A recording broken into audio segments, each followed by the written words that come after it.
Jai Baba. Okay, now I will introduce my family over here. To the right of me is Mummy, Banu Kerawala, and Jai Baba. And to my left is Uncle Jami Mama. Jai Baba. And here is Roshan. Jai Baba. And Dolly. Jai Baba. And this is Mera over here. Jai Baba. Jai Baba. Now, regards beloved Baba's stories and all that, I'll narrate one story which shows beloved Baba's sense of humor. This was in 1954, and beloved Baba called me at Satara. And one morning while sitting along with the Mandali, beloved Baba said to me, "Do you know me?" I said, "Of course I know you." And beloved Baba then told me that, well, these people have spent their lifetime at my feet, and they don't know me, and you seem to know me within a very short time. So I said, "No, Baba, it's not that way I know you. I know you that you are Meher Baba, and that we love and worship you as God." This is one of the incidences I remember where Baba's sense of humor was there. Another occasion I remember is Savas of 1954. And I remember one Kawal, a gentleman singing Indian music, mostly in Urdu language. And he was singing a couplet which said that unless and until you can satisfy this thirst which is in me, don't call yourself so magnanimous, or your heart is as big as an ocean. And he kept on repeating these lines to beloved Baba. It so happened that this Kawal was singing this particular portion at about 3 in the afternoon. And in India, this is the time when people normally have their afternoon tea. And two blokes were already serving tea to the people sitting at beloved Baba's feet. And one chap reached this man just about that time. And beloved Baba indicated to the man carrying the kettle, "Give him a double helping of tea. He seems to be extraordinarily thirsty this afternoon." This was another incident I remember. Regards beloved Baba's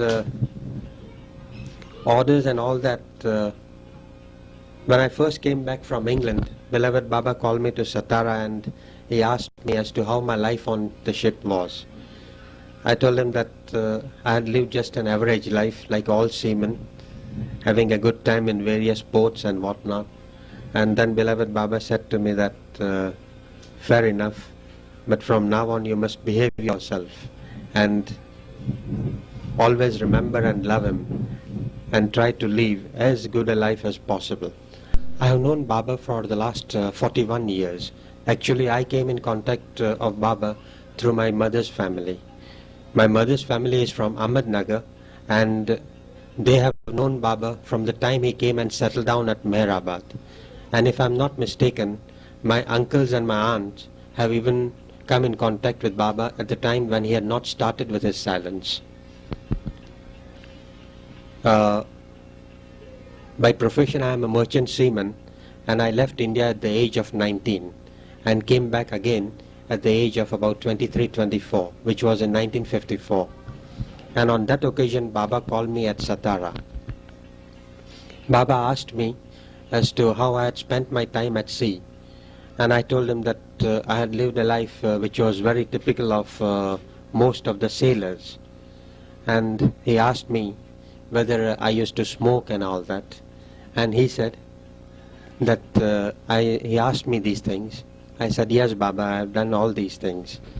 Then beloved Baba told me that I should stop doing these things because for one who had come in contact with Baba, it was not good to behave like that. And then Baba gave me as an example. Rather, Baba asked one of the Mandalis to explain to me what it meant. And he said that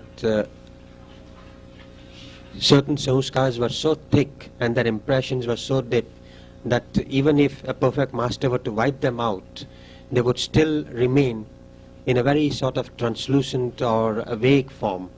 Something like certain stains which fall on your clothes. They can be washed off, but if you held that particular material in the light, you could still see the stains present there. Something similar happens with sanskars pertaining to, say, sex and things like that, where it is it is entirely on the sort of just the level of lust or things like that. I remember another incident with Baba, and this took place at Ganeshkin, though I don't remember the year when it occurred. I was at Ganeshkin in Pune, and Baba lover named Gadekar and his family came for his darshan. There were Mr. Gadekar, his wife, his son and his daughter. After the normal beginning, Baba asked as to how their health and all that was. Mrs. Gadekar told Baba that at that particular year she was going to stand for elections, and her son, who had just completed his MSc, was trying to get some scholarship for further studies in USA. She also told Baba that her daughter Nalini was about to get married. Baba jokingly turned to Mr. Gadekar and said, "Well, very soon it seems your wife will be joining political affairs, your son will be going to America, daughter is getting married, that leaves you all alone. So why not you come and stay with me then? Would you like that?" And Gadekar said, "Of course, I would be very happy." After that, shortly after that, I left again for my job at sea. And about a month or two later, I received a letter from my family informing me that Mr. Gadekar had left us, in the sense that he had dropped his body and was with beloved Baba.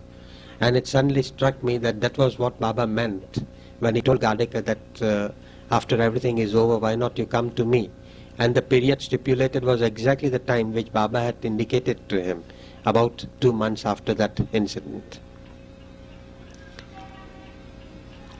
Another incident which took place in my own life was in the year 1968, but the actual beginning of it was in October of 1967. Baba was in very strict seclusion that time, but he called my mother, Gaimai, my cousin Irach's mummy, and me at Merazad. And on that occasion, Baba told me that I should send him a telegram informing him as to where I would be, or where rather my ship would be, near about the period February 21, 1968. And he insisted that I must, under any circumstances, advise him of this a few days before that date. Baba also told me that now I have sent a circular advising all my lovers all over that no telegrams or correspondence should be maintained with him. But for that particular period of February 21, this did not apply to me, and I must inform him as to where I would be about that time. Shortly after that, if I am not mistaken, it was the 6th of February 1968, I flew to Cairo, Egypt, and from there to Alexandria to join my ship which was there. About 12th of that same month, February, we sailed for Dakar in Senegal Republic. And it was about 12 days after leaving Egypt, when we were just about near Gibraltar and turning the corner, that our ship ran aground near Casablanca. This was about 8:30 in the morning, February 22, 1968. Of course, about 18th February, I had already advised Baba where I would be by telegram. And we were on the rocks for about 12 hours, and the ship took a very horrible beating that time. About 8:30 in the night, when there was high tide, the ship refloated, and we slowly limped into Casablanca and took shelter there. When the ship was examined for damages, we found that a lot of plates had been completely ripped open. And according to government surveyors who examined the ship, they said it was sheer miracle that the ship ever floated again, and that she could come on her own power to Casablanca. I realized that time that this was what Baba was aiming about, that this particular experience had to be taken and I should inform him about it. And deep within me I felt that Baba had again yes, I would say that it was a miracle. That it was a miracle, and that Baba had once told me that wherever I would be, he would always be with me. And I felt that his presence was there with me again. These are the few incidences which I recollect at present. Jai Baba. Roshan, would you like to say something now?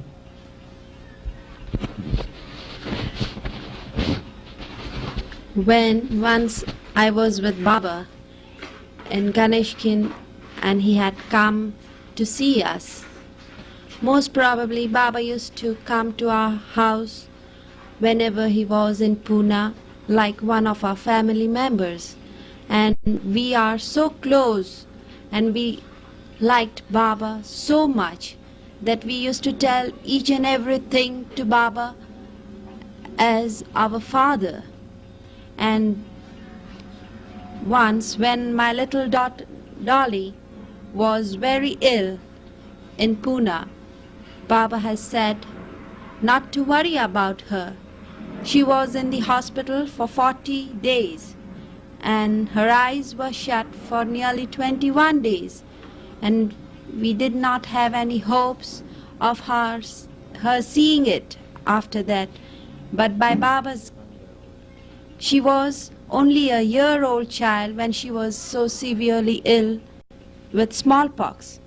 So now she has become big, and Baba once told me that she is going to live for my work, and I think it is that she will do Baba's work when she grows big enough for that.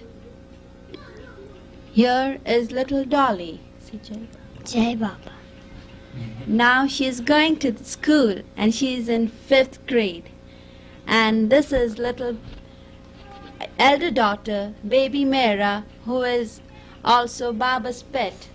When she was small, Baba used to come to Bindra house very often to play with her. And Francis Brabazon used to be very, very jealous of her when Baba used to give her drinks or take her in his lap. He used to say, "How lucky this child is. I feel jealous of this child."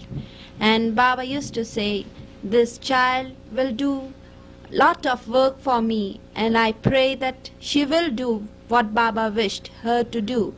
Now this elder daughter is in 8th grade, and I think she will like to speak about Baba to you all. Jai Baba. Jai Baba. I am, Sam's elder daughter, and, well, Mommy, what must I say? You must tell about your sea experience. What is my sea experience? I met Baba when I was exactly a day old, and anyway, I don't know but my mommy told me so, and once, yes, mommy? Since you have recollected, since you can... Once, I don't know whether it is a dream or not, but I saw Baba coming to my bed. I don't know, but I was very small then, but I don't think it's a dream, because, well, I saw him there, and I distinctly remember seeing myself as a baby also. So, well, I don't know whether it was a dream, but it must have been, because I can't see myself as a baby. So, now, now what must I say, Daddy? I had my church ceremony done in Guru Prasad, and Baba gave me a picture and a silver. Yes, and the picture is right there in the corner, and and Baba told me that he prayed to our Master Zoroaster and mentioned his name also. He said, "May our Master Zoroaster and Meher Baba help you to get rid of all superficial ceremonies." And I must say I have, because you see, we have to wear the sadra and kasti, and I got fed up of it, so I took it off. And I get a lot of teasing about it from the girls in school, especially those who are Parsis. But you see, it is quite easy to take it as teasing if you know how. And anyway, that is got rid of all the superficial ceremonies that I remember having. Once when I was very small, Baba was sitting and talking to my auntie and auntie and Meher auntie and all were there. And he was sitting in the room where in Guru Prasad where Meher auntie used to sleep. So at least children were not allowed, and I was told to stay with my uncle. And I wanted my auntie because I wanted a drink of water very badly. So I went looking, and I just peeped into the door, and Baba saw me and he called me in. And you should have seen how bad I felt. I went and I hid my face in my auntie's lap and I wouldn't see anyone. So Baba said she's looking like the fox that's gone in the ditch. So anyway, the next day when we went for darshan, he said since she wouldn't see me yesterday, I will not see her today. And before I went home in the afternoon, he gave me an order that whenever I went to see him, I must see him as soon as I come in and before I go home. So, and I think I followed the order perfectly well all the time I saw him. Then, but anyway, I used to get very angry with Baba for humiliating me before all those people then, but I find that I was in the wrong. I shouldn't have hidden my face like that. But I was very angry that day because, you see, my auntie and my friends and all were sitting there. And anyway, I was a tiny tot then. But now what can I say? I don't know. Now, Mommy, what must I say now? I used to say Baba's prayers since I was... Yes. Once when I was small, Baba used to tell me very often, say the prayers, which I never used to say it. Then one day everyone had gone home, and me and my auntie and my sister were sitting there. And then, I don't think you should mind saying the prayers. Why don't you? So I said, all right, I will say it. And I said the Parvadigar and the repentance prayer, but anyway, it was all a mixture. And I wouldn't have said it if it weren't for the sweets on the table. And Baba said, if you say the prayers, I'll give you all the sweets. So I said the prayers and he gave me the sweets. And I took them home and put them in there's a place in sort of a closet, and I put them there. And my servant, she came and ate them all, most of them up. So I told Baba the next day that I never ate even one of the sweets. I had to give most of them away, and then whatever was remaining for myself, the servant ate it up. So he said, never mind, I'll give you some more. And he gave me almost twice the amount I had the other day. So that was once. But, Mummy? When we used to go to Meherazad, I used to take a sweet box with me.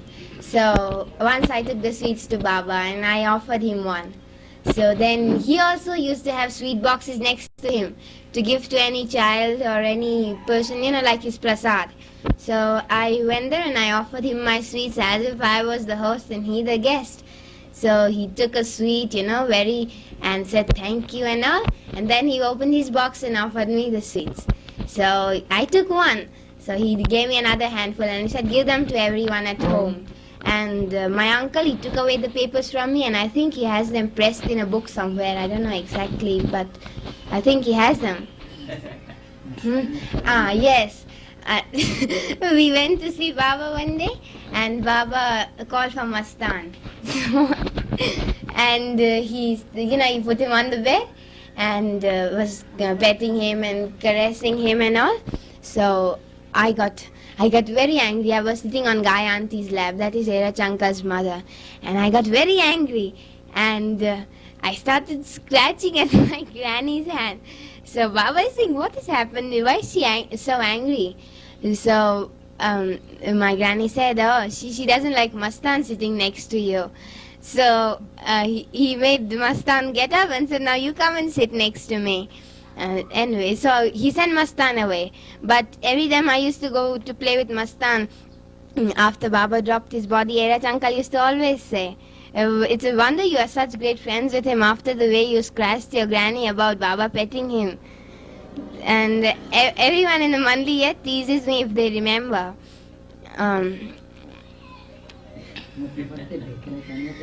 Yes, I cried like anything. Jai Baba. Now who else? Sam? Yes, please. All right. You tell us a little bit now about some of the times when you visited Guru Prasad and perhaps Baba asked you about your sea adventures and just what you had to tell Baba and what he said to you. Yes, there were many occasions when many occasions when at Guru Prasad and in Ganesh Kind also, when Baba would ask me about my life at sea. And one thing about Baba was that he always had a very practical outlook towards everything. And he used to say that even things like drinks, well, he said if you had drank in moderation, there was nothing wrong in it. And he said that till the time you didn't get attached to a particular item, there was no harm if you sort of indulged in that thing. That was Baba's way of doing it. Another occasion I remember was that Baba had just come from Mahabaleshwar, and that time I had one still camera with me, and Baba had, Mandali had taken that camera along to take Baba's picture there. And a few shots were taken at Mahabaleshwar, though the entire spool was not utilized. When Baba came to Pune, the Mandali was eager to have that particular spool developed. And Baba said that, well, anyway, we'll have to wait till the spool got over. I said to Baba that there was no need for that. If the Mandali was in a hurry, we could get the whole thing developed right away. Then Baba said, what would happen to the ones that were not exposed? I said, never mind, Baba, that's all right. And Baba said, well, it looks like you're a millionaire or something, that you want to waste things like that. I said, no, Baba, for you, I mean, it's all right. But Baba would not like things done that way. And he said, no. Sam, being that your mother only speaks Gujarati, I understand she has a lot of good experiences with Baba. And I would like you to interpret a couple of her stories from Gujarati into English. As I just told you in the beginning of this interview, Mummy and her brothers came in contact with Baba when they were real small. They were, I think, about the age of, say, 9, 10, like that. And Mummy now told me about one incident which took place in 1925. They all had gone to Meherabad. Mummy's family incidentally comes from Ahmednagar itself. And when Baba first came and settled down in Ahmednagar, they would regularly go to Meherabad and have his darshan. On one such occasion when Mummy and her brothers and sisters went for Baba's darshan, it was very cloudy that day. And it was getting late in the evening. And being small children, they were worried about getting back home. So eventually they asked Baba if they could leave now, as it was getting cloudy and they would like to be home before it started raining. It seems on that particular occasion Baba was sitting outside in the open at Meherabad, and there was a small utensil close by with him, a small jug-like thing made of metal, and this jug was full of water. Baba suddenly picked up that jug and hurled it outside in the open. And very soon after that, the entire atmosphere, which was very cloudy, began to clear up, and sun started shining and all. And Baba said that now all of you youngsters run off home before it would rain.